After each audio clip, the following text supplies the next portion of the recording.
Hello, and welcome to another edition of your favorite podcast, at least your favorite recycling podcast, which is Recycle. Don't be a waster.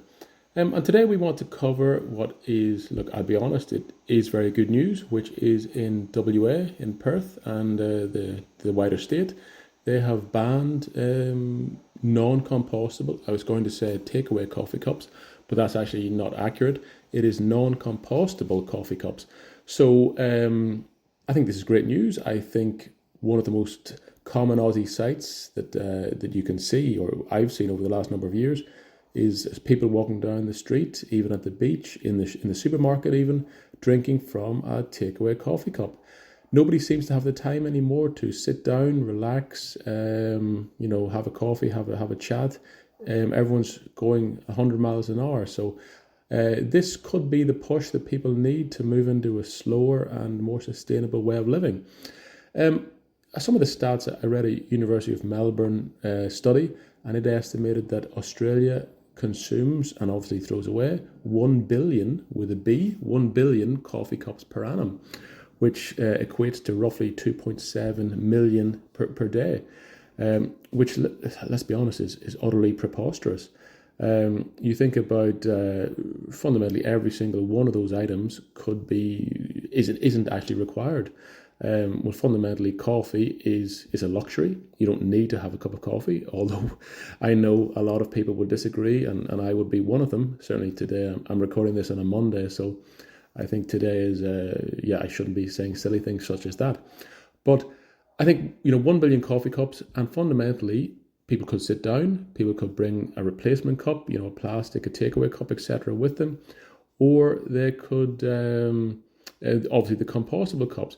So what they are suggesting is that anybody from 1st of March in the state of Western Australia, any shop could be fined up to $5,000 for supplying a non-compostable coffee cup. Because up to now, very few cups have actually been recycled, and the vast majority have ended up in landfill, or, let's be honest, in the waterways, in the oceans, and in worse environments, affecting plant and sea life. So this is a good thing. I think that I think there. When we say it's from 1st of March, it will be enforced. Shops are allowed to run down the stocks they may have of if they had purchased previous stocks of cups. They're allowed to run those down in a sensible manner. And obviously nothing comes for free, and this sort of thing is expected. Some economists suggest it will add 7 cents of cost to a cafe, to the average cup of coffee. And of course, look, let's be honest, business is doing it tough at the moment. I just read a study in the Australian suggesting an impending tsunami of small business collapse due to inflation, supply chain issues, the roll on of their COVID restrictions, the lockdowns, etc. And that's really starting to, impact business. So clearly, increasing costs is not something anybody wants. But if we look at it, I suppose we can argue that the actual cost to the economy of disposing of these cups has been so high that in some way the net benefit to the economy, like I haven't got a study in front of me, but the net benefit is probably positive. We're probably seeing a positive outcome from an economic perspective. And fundamentally, I think we can move to a more sustainable society where, how can we, let's put our thinking hats on. What potential ways can we avoid this issue? Very simply, slow down, actually sit down, order a cup of coffee or tea or whatever you like, your hot beverage, and actually drink it in the cafe from an actual cup. Maybe talk to somebody, maybe relax for 5 minutes. I think everyone's so busy in 2024 that we forget that, the idea of having a cup of tea or coffee was, it was to relax, it was to take a break, it was to chat to someone, chat over a cup of coffee. And I think to some extent we've forgotten that. We've forgotten that we're always rushing somewhere. We don't have the time to relax. We're getting them at drive-throughs. We're getting them in walking and talking. And I think, I've been mentioning on this podcast for quite a while now, this idea of the slow city, slow movement that I think some of the Italian and Greek cities are proposing, that, they're not trying to compete with New York City or London or whatever else. They're saying, we're a tourist town or whatever it is, and people should move a bit slower and enjoy life. The joie de vivre, a bit of the in the French system. So I think there's a lot of positives there. And of course, if you do have to do a takeaway cup, you can bring in your own reusable cup. And look, I think I'll be honest, I'm not as positive on paper cups as some people are. I know they're proposed as almost a panacea, as almost a perfect solution to this environmental issue. Look, I think anyone who's been to the cinema or been to McDonald's, etc., and has used a paper straw will realise that, look, it's not as convenient, it's not as easily usable as plastic, and that is why people preferred to use plastic. But I think I'll say on my own behalf, don't shoot the messenger here. I think some people would probably not want to accept that fact, but I think it's pretty clear that people will. Sorry, I'm back. I had a brief interruption there, so apologies. And as I was saying, that plastic is more convenient to the end user.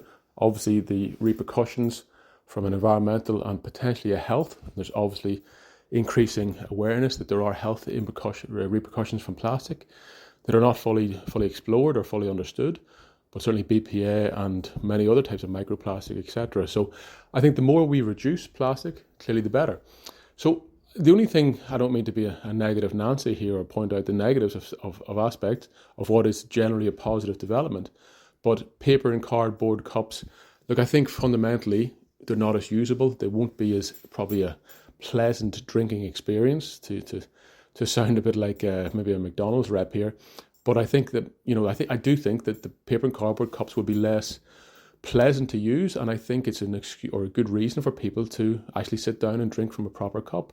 I also think that paper and cardboard, so the description in the what I've read in the news reports is that it is compostable cardboard.